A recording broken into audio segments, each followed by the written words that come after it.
Why, hello there, and welcome to Rabona TV. I'm Adrian, and this is World Cup Daily. By the name of the series, I'm sure you can guess what the content is like, but I'll tell you anyway. I recap everything that happened in Russia, footballing-wise, every damn day, for you to enjoy in case you missed the matches, and it provides you with a platform to join the discussion in the comments section. Isn't that great? It is. Talk to me.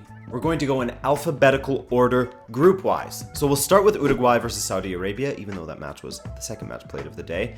And the Saudis looked completely different in this match in comparison to their first. They looked a threat on the counter with Al-Mualad getting the start. They were working the ball out from the back competently and were containing Uruguay to opportunities from outside of the box. And then, in the 23rd minute, Luis Suarez scored a goal you just shouldn't be able to score from a corner at this level of play. Saudi keeper Al-Owais saw what David Ospina did in no man's land yesterday and decided to do him one better by completely flapping at the ball and leaving the goal wide open for Suarez to finish. In what was his 100th appearance for Uruguay, Suarez scored his 52nd goal for his country and became the first player to score in 3 different World Cup tournaments for his nation.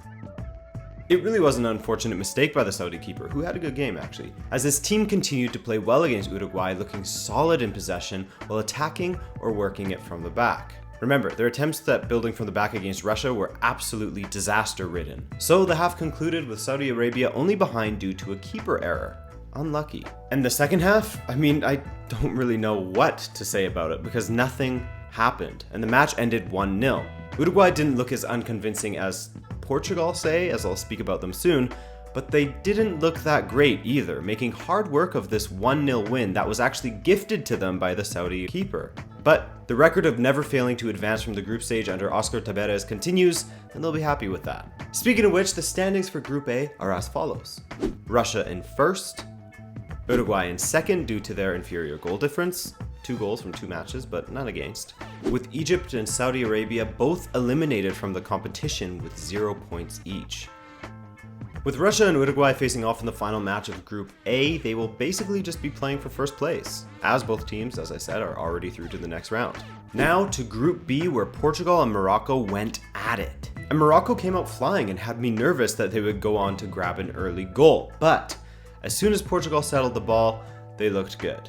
And again, just 4 minutes in, as it was versus Spain, Cristiano Ronaldo made the breakthrough. After easily losing his man from the corner kick, his diving header bulleted into the back of the net. That was a historic goal, as it was not only his 4th of the tournament, but 85th international goal, meaning he has scored more than any other European player, including Ferenc Puskás. Including players from around the world, he's behind only Iran's Ali Daei on the international stage for the most goals scored. Maybe he lost the defender so easily because they don't recognized him with his fluffy goatee. From there, however, Portugal took their foot off the gas, and Morocco began getting opportunity after opportunity from corners and open play, thanks in large part to their high press. William Carvalho in particular didn't look out for it once again, as his operating speed is just way too slow, for me at least, and the team in general just lacked urgency and quality with their passing. Maybe that's harsh on William because he had a really good second half, but in the first, he didn't look up to it. I was also really impressed with Amrabat in this match, as he seemed to get the better of Rafael Guerreiro every single time he took him on. In fact, across the pitch you could say that Morocco were getting the better of Portugal in all positions, except for Patricio, of course. And the halftime whistle was a welcome one for Portugal. In the second half, Portugal began taking the match to Morocco a little more, and one thing that was finally confirmed, Gonçalo Guedes is the worst finisher I have ever seen in my life. He's so bad that his mishit shot fell to Ronaldo and infected Ronaldo with his terrible finishing momentarily, as Ronaldo skied it.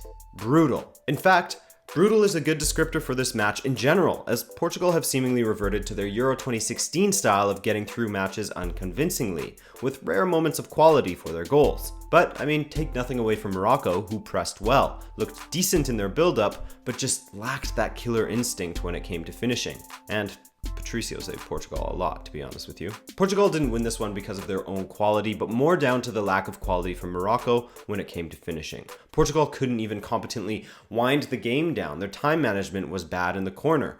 That's how shitty their passing was. And as a Portuguese fan, it was extremely hard to watch. It looks like we'll be treated to more ugly displays from Portugal a la Euro 2016. But if they come with wins, I guess I'll take it after seeing Portugal play so well for so many years and not get results. Because in the end, the game is about scoring more goals than your opponent, and Morocco has failed to do so in 2 matches now, so they were officially the first team that was eliminated from the World Cup, given that this match happened before the Uruguay match versus Saudi Arabia. And closing out the day was Spain versus Iran. And this match provided all of the drama on the day. Well, in the second half at least. Do I even dare talk about the first half? Because nothing really happened besides Spain dominating the possession, not really coming too close to scoring, and the Iranian players play acting and trying to con the referee consistently. That play acting would continue in the second half as well, by the way. In the second, it was the same story until the 54th minute when Spain got their breakthrough, but not how you'd expect. Basically, the defender tried to sweep the ball away and it clattered off of a mess of Diego Costa's legs and rolled into the back of the net. It's Diego Costa's 3rd goal of the tournament, but he will admit that he knew very little about it. Thankfully though, this goal forced Iran to play, as if they had won the match, they would have been through to the knockout stage already. And it's too bad that they didn't attack much earlier, because they have quality going forward, with one close call finding the side netting, and another goal called back thanks to VAR due to an offside. He was barely offside, so it was super unfortunate for Iran. And then besides a hilarious attempt at a somersault throw-in, that's all that she wrote with this one, as Iran miss out on staying at the top of this very tight group. And speaking of this tight group, the standings are as follows. Portugal and Spain sit atop the table with identical records, goals scored and goals against. Iran sit in 3rd with 3 points, and Morocco are in last place without a point to their name. And with that said, here's what we can look forward to tomorrow. The day kicks off with Denmark and Australia going toe-to-toe in Group C action. Denmark, of course, got a very important, if at times unconvincing, win over Peru. We'll call it an economical win. They weren't as bad as, say, I don't know, Portugal versus Morocco, but they perhaps benefited from Peru being a bit wasteful. That said, they do have quality in their ranks, which they exhibited in their qualification campaign. As for Australia, kind of hard to judge, really. Only lost out to France due to a penalty and an own goal, and had quite the poor qualification run by their own standards. That's a tough one to call, as Australia played better in their last match than I expected, and Denmark were a little bit worse than I expected. Should be a close game. Then the aforementioned France and Peru will do battle. Given how each team played in their last match, I would not be surprised if Peru defeat France. They created enough chances in their first game, but lacked any sort of quality when it came to fishing. Where was Paulo Guerrero? Also, credit should be given to Kasper Schmeichel for his performance in that match. I think that Paulo Guerrero will get the start for Peru this time, as he added more control to their attack when he came on, and just a general threat. And he will be a headache for the French back line. But then again, you look at the players in the starting 11 for France, and there's potential match winners everywhere. Players that, if they're up for it, can grab the game by the scruff of the neck and change the outcome. It's just a question of whether they choose to do so, which is typically France's problem. And the final match of the day will be another look into Group D, as Argentina look to move past their draw with Iceland, and the population of Croatia look to gain the 90 minutes of their life back that they lost while watching Croatia slump to a win against Nigeria.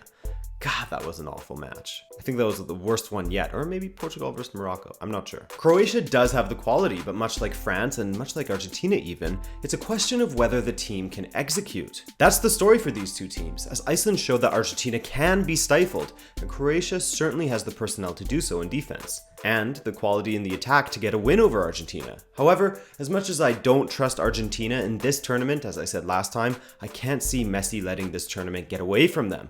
Not at this point, at least. He's come under fire a bit for his lack of leadership qualities and the question regarding whether he has them, so he has a point to prove here. And I think he'll make it. Whew. That's it for today, my friends. And hey, if you're finding us for the first time, then hit that subscribe button so that you don't miss a single World Cup Daily video live from my Russia. I am live from Russia. All right, thanks for watching as always, guys, and I'll catch you tomorrow.